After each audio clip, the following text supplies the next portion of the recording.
हमने कल देखा था जीरो ऑर्डर के लिए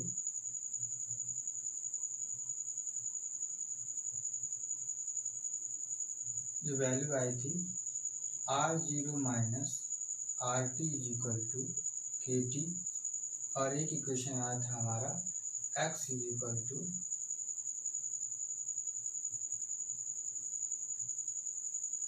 KT, ये वैल्यू आई थी।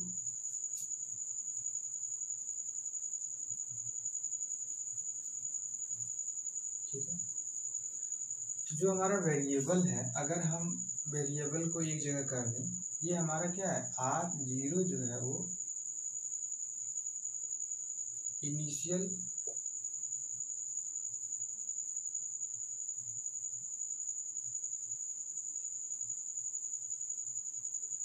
कंसंट्रेशन है, और इनिशियल कंसंट्रेशन किसी भी रिएक्शन के लिए जो हम लेते हैं वो क्या होता है हमारा,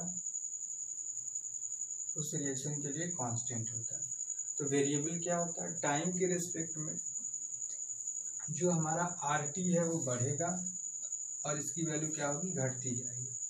तो क्यों ना हम इसको इस फॉर्म में लिख सकते हैं। जैसे मान लीजिए हमने माइनस इसको कर दिया, तो ये हो जाएगा RT minus R0 is equal to minus KT। ठीक है, यहाँ से हम ऐसे लिख सकते हैं RT is equal to R0 minus KT, ये इक्वेशन हो जाएगा हमारा। ठीक है, तो ये हमारा क्या है, कांस्टेंट है, तो इसको इस तरह से भी लिख सकते हैं RT is equal to minus KT plus, और ये हो जाएगा R0। ठीक है, तो ये इक्वेशन आ गया। और एक लाइन की अगर हम इक्वेशन देखें, एक लाइन की इक्वेशन देखें, तो लाइन का इक्वेशन क्या होता है, y is equal to minus mx plus c, ये हमारा एक लाइन की इक्वेशन होती है। अगर इसके y और x में हम ग्राफ प्लॉट करें तो इस इक्वेशन का हमें ग्राफ मिल जाएगा। तो इसका ग्राफ कैसे आएगा, किस तरह से आएगा, देखते हैं यहाँ पे। जैसे मान लीजिए हमने ले लिया RT और यहाँ पे हम टाइम t ले रहे हैं। अब हम ग्राफ प्लॉट करेंगे इस पे।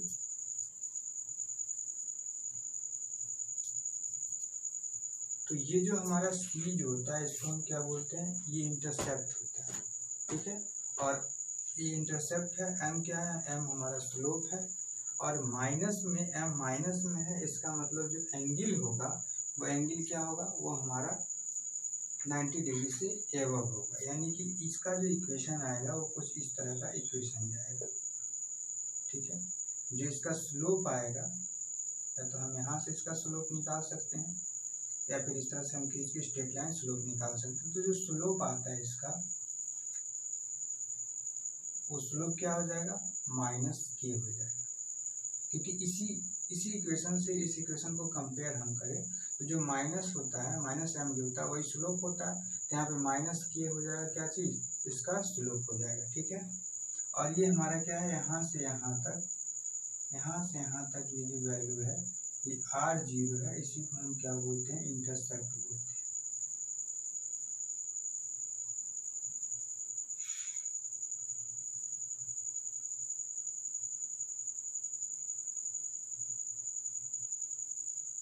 इसी को हम क्या बोलते हैं, इंटरसेप्ट बोलते हैं R0 को, और ये क्या है, स्लोप। तो कुछ हमारा जो ग्राफ आएगा इस तरह का ग्राफ आएगा। ये ग्राफ पूछा भी जाता है। ठीक है, तो यहाँ से इस इक्वेशन का अगर हम ग्राफ प्लॉट करें तो कुछ इस तरह का ग्राफ हमें मिलेगा। इसका अगर हम ग्राफ प्लॉट करें x is equal to KT, तो सिंपल सी बात है y is equal to mx, यानी कि हम इसका ग्राफ प्लॉट करें तो कुछ इस तरह का ग्राफ आता है।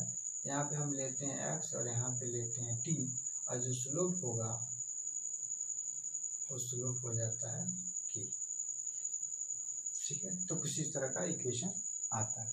तो ये हमारा इक्वेशन है जीरो ऑर्डर के लिए, और इसका ग्राफ हमने यहाँ पे प्लॉट कर दिया। अब हम देखते हैं इसके लिए हाफ लाइफ क्या होगा।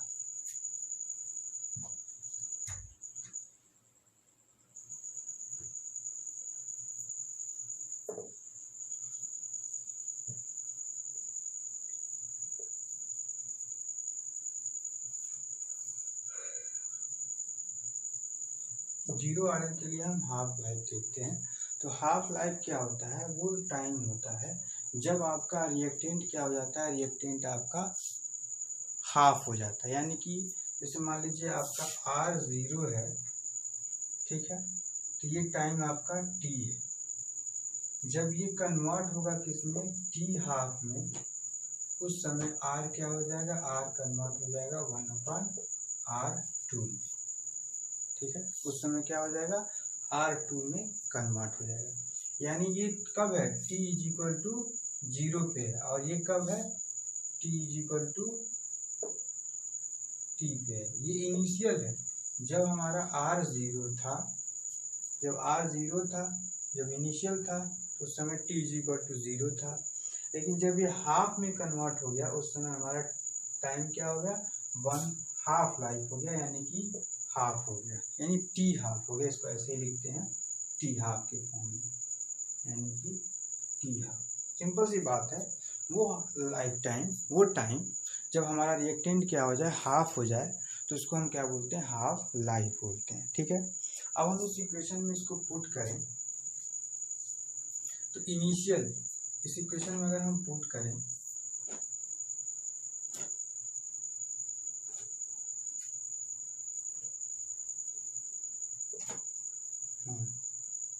ये इक्वेशन है हमारा R0, इसी क्वेश्चन को अगर हम लेते हैं पॉजिटिव या निगेटिव वाला ही ले लेते हैं, RT - R0 - KT।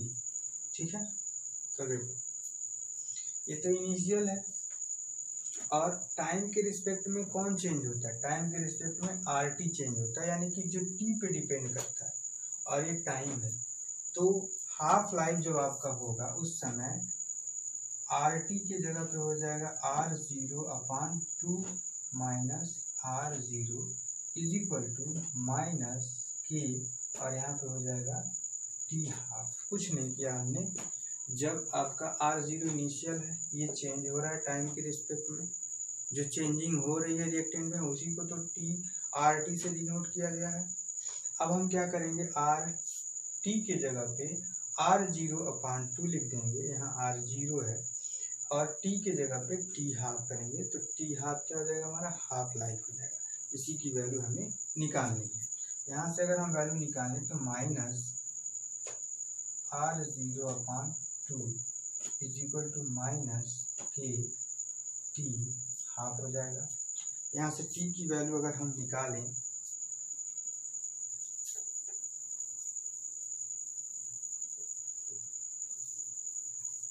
T की वैल्यू निकालें, वो हो जाएगा हमारा R0/2 = KT हाफ। ठीक है, तो T हाफ = हो जाएगा R0/2 K। इट मीन्स अगर हम देखें यहाँ पे नीचे, तो ये वैल्यू तो हमारा क्या है, कांस्टेंट है। ये क्या है, ये कांस्टेंट है, यानी कि हमारा रेट कांस्टेंट है। तो जब रेट कांस्टेंट है और 2 भी क्या है, हमारा कांस्टेंट है, इट मीन्स जो हमारा T हाफ होगा वो डायरेक्टली प्रोपोर्शनल होगा R0 के। यानी कि अगर हम क्या करें, रिएक्टेंट की वैल्यू इनिशियल, यानी कि अगर हम इनिशियली 1 ग्राम लें, 2 ग्राम लें, 3 ग्राम लें, 4 ग्राम लें, मतलब वैल्यू बढ़ाते चले जाएं इनिशियल कंसंट्रेशन, तो हमारा हाफ लाइफ भी क्या होगा, वो बढ़ेगा। यानी यहाँ जीरो ऑर्डर के लिए हाफ लाइफ बढ़ेगा। क्यों, क्योंकि जीरो ऑर्डर के लिए हाफ लाइफ जो होता है वो डायरेक्टली प्रोपोर्शनल होता है किसके, डायरेक्टली प्रोपोर्शनल होता है हाफ लाइफ के।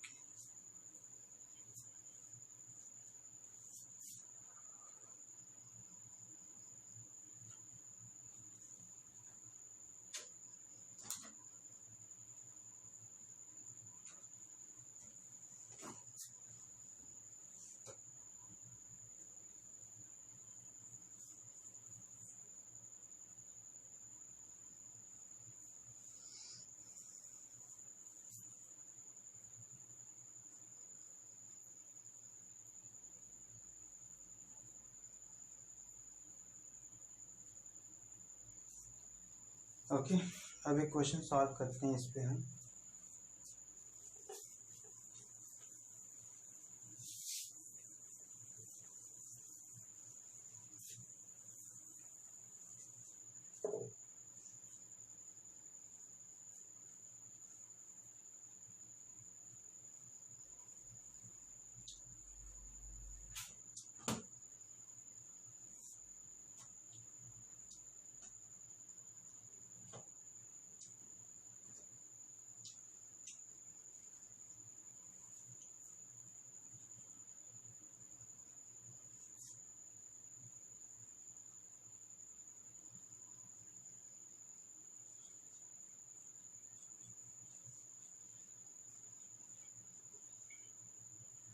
for both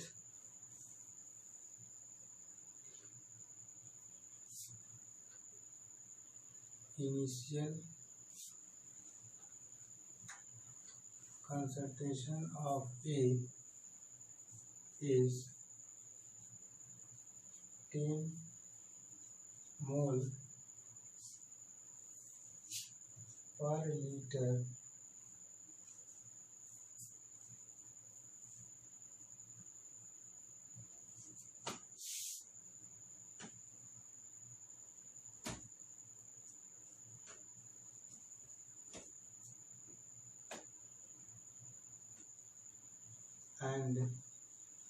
and rate constant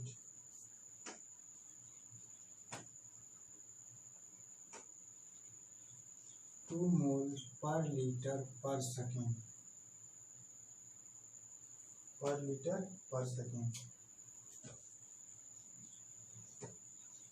Calculate the amount of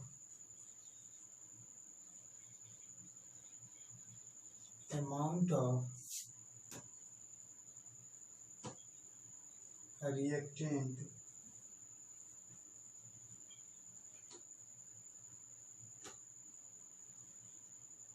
remain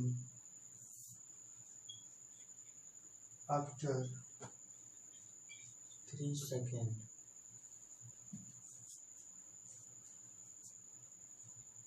तो 3 सेकेंड बाद आपको वैल्यू निकालनी है।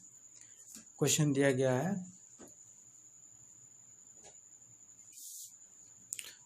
जो क्वेश्चन हमारा है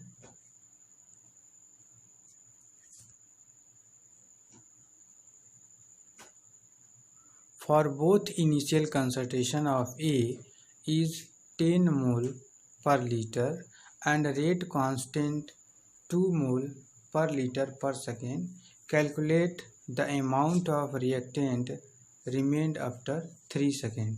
3 सेकेंड बाद कितना रिमेन बचेगा इसके बारे में आपको बताना है। ठीक है, जो हमारा इनिशियल कंसंट्रेशन है A0, उसकी वैल्यू कितनी है? उसकी वैल्यू है 10 मोल पर लीटर। ठीक है, और K जो है, K की वैल्यू दे दी गई है आपको 2 मोल पर लीटर पर सेकेंड।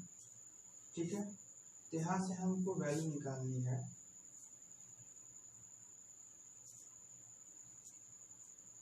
अगर हम वैल्यू निकालें यहाँ पे हमें A0 भी लेते हैं या R, मतलब कंसंट्रेशन A दिया गया इसलिए हमने A0 लिया था, यानी यहाँ पे आप R0 is equal to A0 लिख सकते हैं, कुछ भी लिख सकते हो, R0 भी लिख सकते हैं, A0 भी लिख सकते हैं। इनिशियल कंसंट्रेशन हमको सिर्फ मानना है, कंसंट्रेशन किसका? रिएक्टेंट। ठीक है, तो यहाँ से हम वैल्यू लिखे तो R0 minus RT is equal to क्या हो जाएगा? Is equal to KT। ठीक है, जब इसी को इधर करेंगे तो ये माइनस में जाएगा तो यहाँ पे माइनस रहेगा, लेकिन हमने पॉजिटिव वाला इक्वेशन लिखा है। ठीक, तो R0 minus RT is equal to, यहाँ पे क्या है? यहाँ पे जो वैल्यू आएगी वो क्या आएगी? जो कंसंट्रेशन है हमारा, रेट कांस्टेंट कितना है? 2 मोल पर लीटर पर सेकेंड। ठीक है, इंटू 3 सेकेंड। यहाँ से वैल्यू क्या आ जाएगा? 6 मोल पर सेकेंड, से सेकेंड कैंसिल हो जाएगा, पर लीटर। ठीक है, तो ये वैल्यू आ गई, यानी कि R0 माइनस RT की वैल्यू कितनी आ गई? 6 मोल पर लीटर आ गया वैल्यू। और इनिशियल कंसंट्रेशन इसका दिया गया है, अब हम वैल्यू पुट करते हैं, R0 की वैल्यू निकल जाएगी। तो देखो यहाँ पे ये हो जाएगा 10 mole per litre minus RT is equal to minus RT, यहाँ पे हो जाएगा 6 मोल पर लीटर। यहाँ से अगर RT की वैल्यू निकालें तो ये इधर कर देंगे तो हो जाएगा 10 mole per litre -6 mole per litre is equal to 4 mole per litre, और ये हमारा क्या हो जाएगा, आंसर हो जाएगा। यही है हमारा, यानी 3 सेकेंड बाद कितना हमारा रिमेन है, बचा हुआ है, वो ये वैल्यू आ गया। ठीक है।